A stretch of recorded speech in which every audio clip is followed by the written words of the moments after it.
इदानीं वेदस्वाध्यायो भविष्यति। अद्य यजुर्वेदस्य पंचमोऽध्यायस्य 20 मन्त्रस्य स्वाध्यायो भविष्यति।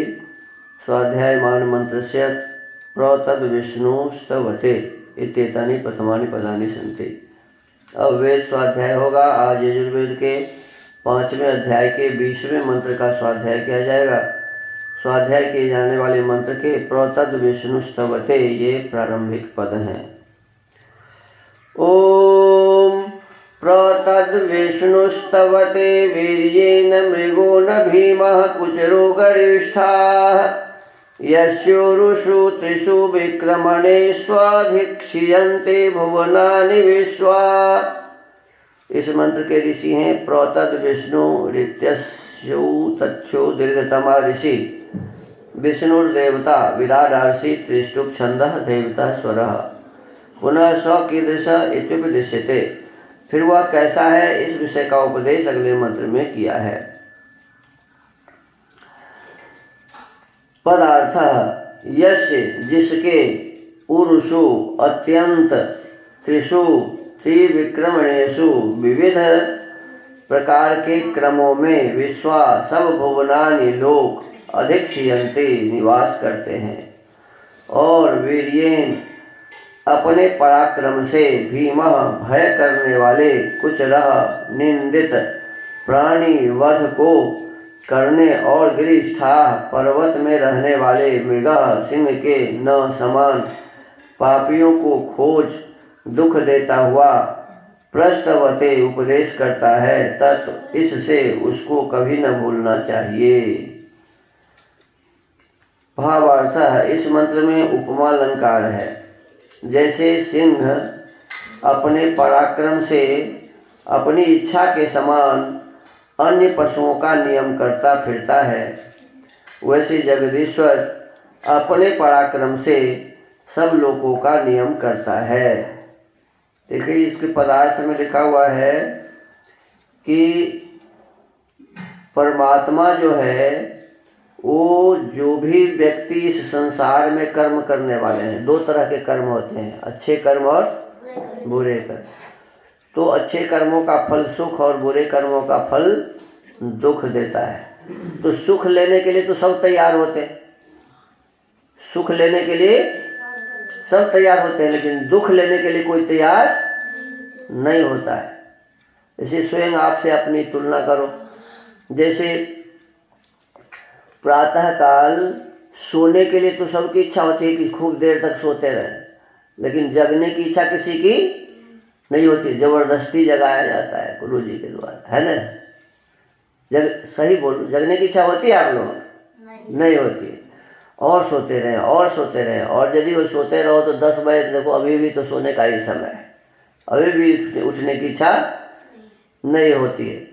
तो कहने का अर्थ है कि परमात्मा जो है इसी प्रकार कोई भी मनुष्य जो दुख को अपने जीवन में लेना नहीं चाहता है, फिर भी उसके कर्मों के अनुसार परमात्मा उसे क्या देते हैं, दुख देते हैं, कष्ट देते हैं। उसके कर्मों का, बुरे कर्मों का फल देते हैं।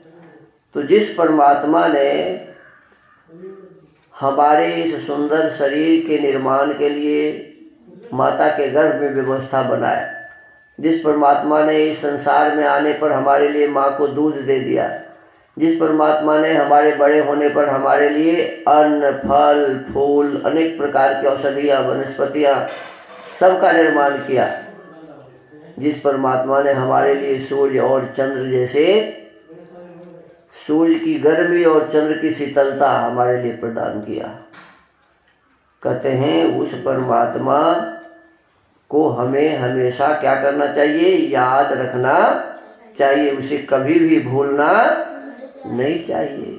साफ साफ लिखा है उसको कभी न भूलना चाहिए। उस परमात्मा को कभी भी भूलना।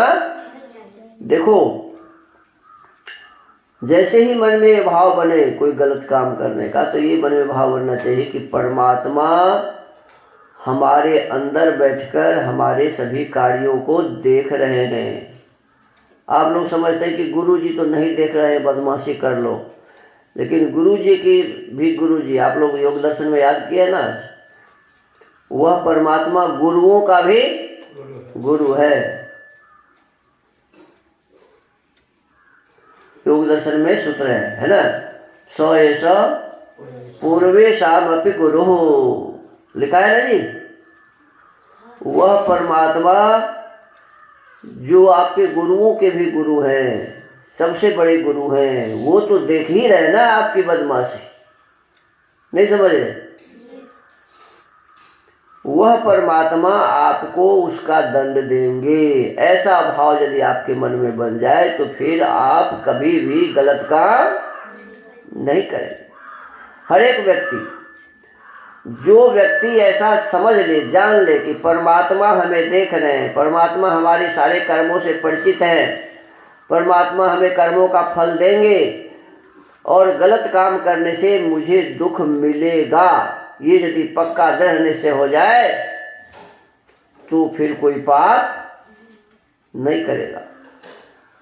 लोग तो ये समझता कि यहाँ पुलिस नहीं है तो भी पाप कर लो, पुलिस तो पकड़ेगा नहीं, है ही नहीं पुलिस। लेकिन परमात्मा सर्वव्यापक होने से हमारे अंदर बाहर ऊपर नीचे आगे पीछे सब जगह विद्यमान है, सदा वो वर्तमान रहता है।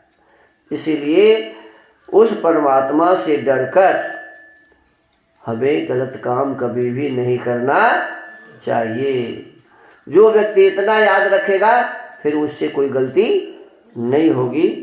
तो आज के इस वेद स्वाध्याय में विशेष रूप से हमें यही कहा गया कि जैसे सिंह अपने शिकार को खोजने के लिए हमेशा तत्पर रहता है, खोज खोज करके प्राणियों की हिंसा करता है, उसे खा जाता है, इसलिए परमात्मा सिंहों का भी सिंह है, गलत करने वाले को वो दबोच लेता है।